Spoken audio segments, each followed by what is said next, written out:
Phoenix Suns Summer League starts tomorrow, as of this recording, Thursday, July 10th. And they play Sunday and they play, I believe, Tuesday. And then they have another game, at least one more game, TBD, after that. But it's not wins and losses that matter in Summer League. It's about seeing your young players, your first, second, and hopefully not third year players, but sometimes third year players play in the Summer League and kind of showcase how they've gotten better over the offseason or showcase that they might not be an NBA player. And for the Suns, there's three guys that I am really interested to watch, and four guys that every Suns fan should be watching during the summer league. And for this Suns summer league, I have 5 questions surrounding that group of 4 players. And the first question is Rasheer Fleming going to play his way off the court in a good way this year with how much stronger and better he should be from last season? So here's what we know about Rasheer Fleming. Rasheer Fleming, according to him and Kellen Olson, I believe, was the one who tweeted this out, said that Rasheer's like 240, 250, and he's put on a ton of weight, and he is like fully grown into an NBA body. He's ready to play against a lot of different players. He's not going to get pushed around anymore. And in the summer league, he should look honestly like a man amongst boys. He should look like a man amongst boys. And then combine his physical stature with potentially like a really good 3-point shooting game, showcasing an ability to like get to the rim, finish well, finish strong. Like in summer league, you want your second year players to look so good that they don't even finish playing in summer league because they look too good. It's what Devin Booker did in his second year of summer league. It's what basically every good to goodish to really good to great NBA player has done. They show up in their, if they even play in their second year of summer league, then they just come out and dominate. And that's not even a sign that they're going to be a really good NBA player, but it is a sign that they at least are above a summer league level. Now, if you have a year 2 player who shows up, doesn't look any better than he did last year, struggles in summer league, then that's like a major, major red flag. And so for Rasheer, I'm not expecting to see many red flags. I'm expecting him to look like the best athlete on the court, the best defender on the court, knock down shots, shoot with confidence, play off the ball, move really well, rebound exceptionally well. And honestly, if after 2 games, the Suns say, "Hey, you proved to us that you're no longer a summer league level player. You don't need to play anymore." That's what I'm hoping for Rasheer Fleming, and I think he's the guy that's most likely to do that. He's the guy that's most likely to flash on the summer league roster, where the Suns say, "Hey, you've played your way off the summer league roster. Let's go." The next question I have is about Kaman Malawach. And he doesn't need to show any skill improvement. To me, I think that's the thing that matters the least to me. What matters to me the most is, does he defend and rebound at an extremely high level? And does he function on the offensive side? So the unfortunate part about Summer League is that often you don't get great basketball product where guys are running beautiful set plays and there's lots of chemistry and ball movement. It's more like a pickup game. It's definitely more like a pickup game. And so is Malawach going to get utilized in summer league like he's going to be in the NBA playing next to guys like Devin Booker, Jalen Green, Colin Gillespie? Absolutely not. It's unfortunate for guys like Malawach who benefit so much from playing with those guys. He won't have any of those guys in summer league with him. With that being said, what I do want to see from him is him rebound the ball strongly. His hands, he just has had a hard time holding on to rebounds in college and in his first season in the NBA. So that's what I'm looking forward to the most, is to see, have his hands gotten better? Has he gotten stronger? since playing back in, let's see, he last really played major minutes in the at the beginning of April. Has he gotten better from that? Has he gotten stronger? Um, does he look good on defense? Is he affecting ball handlers and pick and roll defense? Is he contesting everything at the rim? Is he forcing guys to go into the lane and turn around or go through the lane without shooting because of his size and presence? I just want Kaman Malawach to look like a dominant defensive big. And then on offense, hopefully the Suns and the guys that they have on the roster can look for Malawach and find Malawach on drives, driving kicks. Maybe Malawach shows us, hey, I've been working on my 3-point jumper, uh, and it's gotten a lot better. Maybe he can get to the free throw line and shoot better from the free throw line. Those would all be positive signs. I think Malawach just needs to play a lot of basketball. He's a guy that uh, didn't start playing basketball till late into his life, like 14 years old. So I think honestly, just the more basketball experience he gets, the better. So even if he looks dominant in summer league, just play him, play him the whole summer league because he just needs reps, and it will be, and hopefully in summer league he can get a lot of reps. All right, the next guy that I have a question about is Koa Pete. Now we know Koa Pete, and he said so, is he wants to lead the league. He wants to lead summer league in offensive rebounding, and I believe him. I think that's pretty attainable for his physical presence and how good he is and how physical he is. But what I want to see from Koa Pete is a guy, even if the jump shot doesn't go in, I want to see a guy who's confident on offense, looking to score. Whether that's it doesn't have to be shooting the three, but I want to see a guy on offense who, even if he misses a lot of shots, I want to see a guy who is not afraid to take shots. Honestly, I want to see a guy who's aggressive on offense, getting to the basket.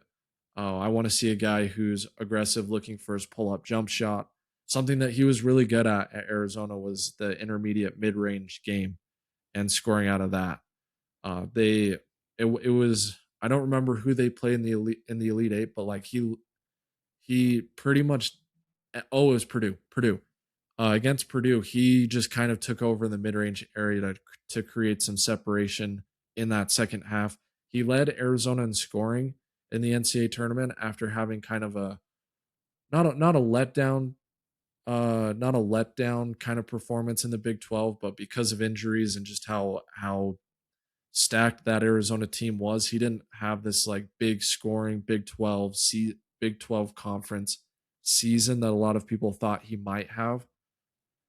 But in the tournament, he showed flashes of it, and I hope to see a guy who's really aggressive on offense and obviously showcases his ability to rebound and defend and just play smart basketball at a high level. I think those are all givens with him.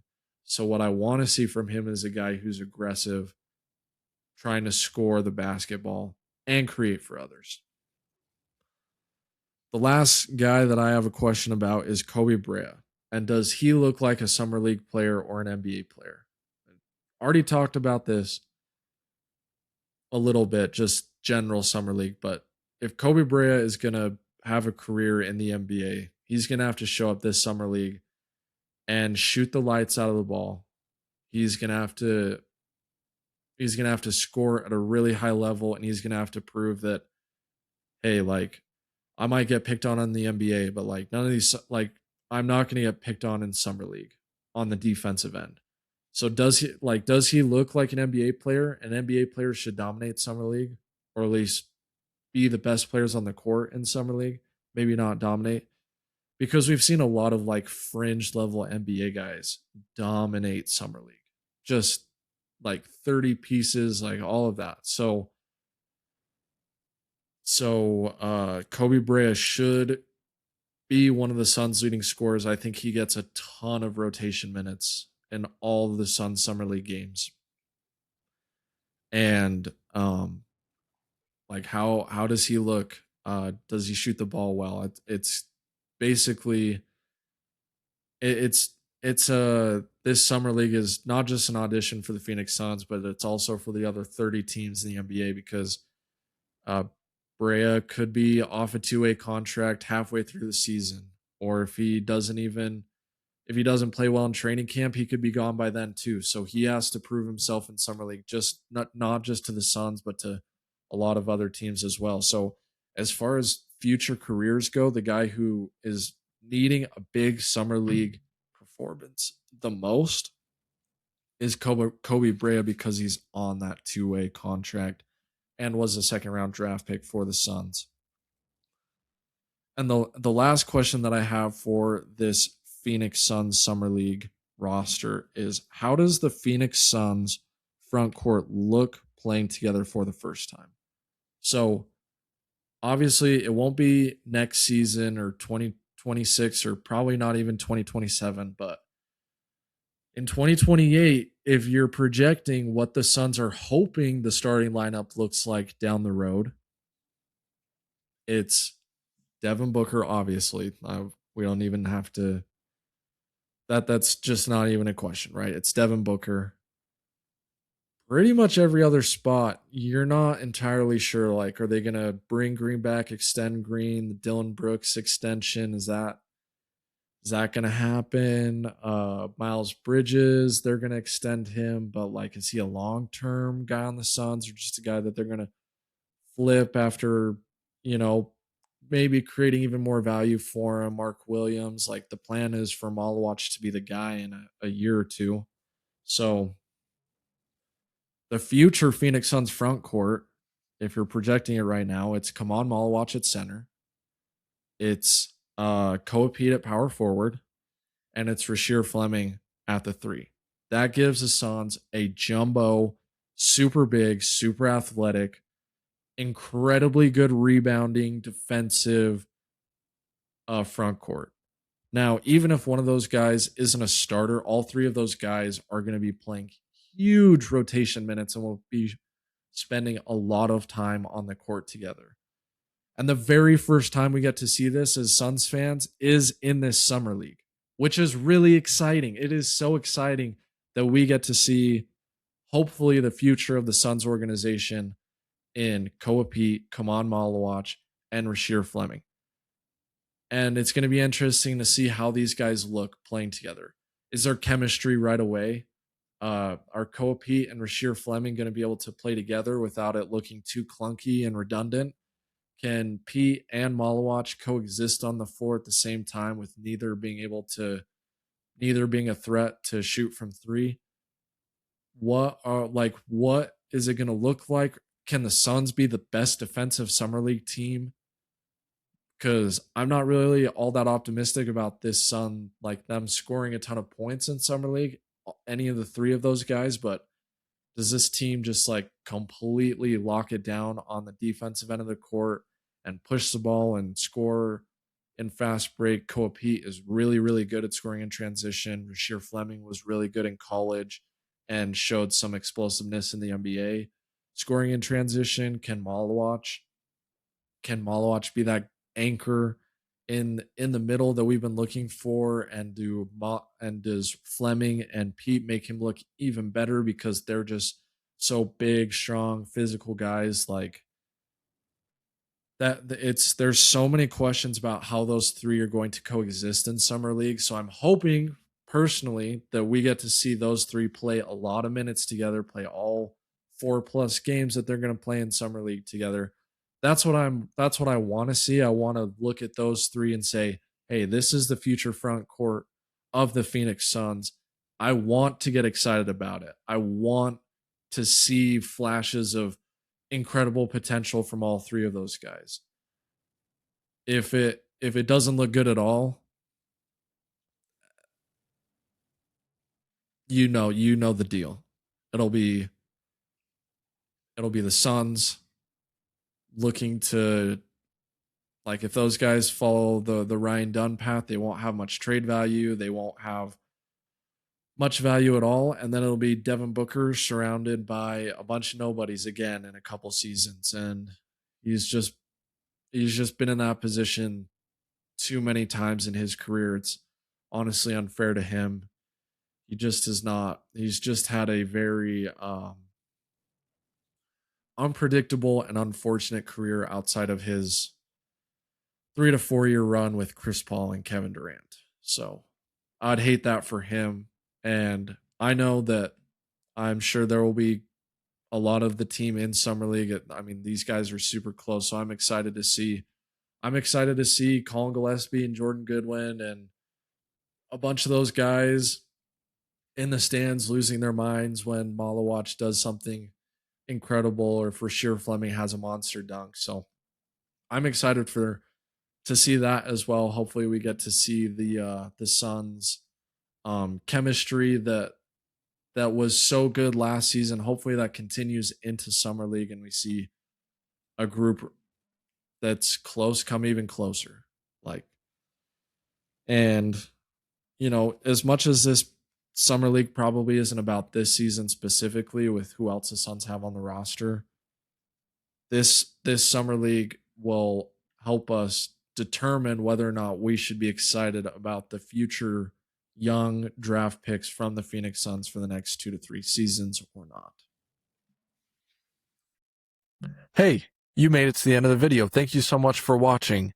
If you want to watch the full podcast version, there's a playlist right here that you can click on. If you want to watch more videos, you can click over here.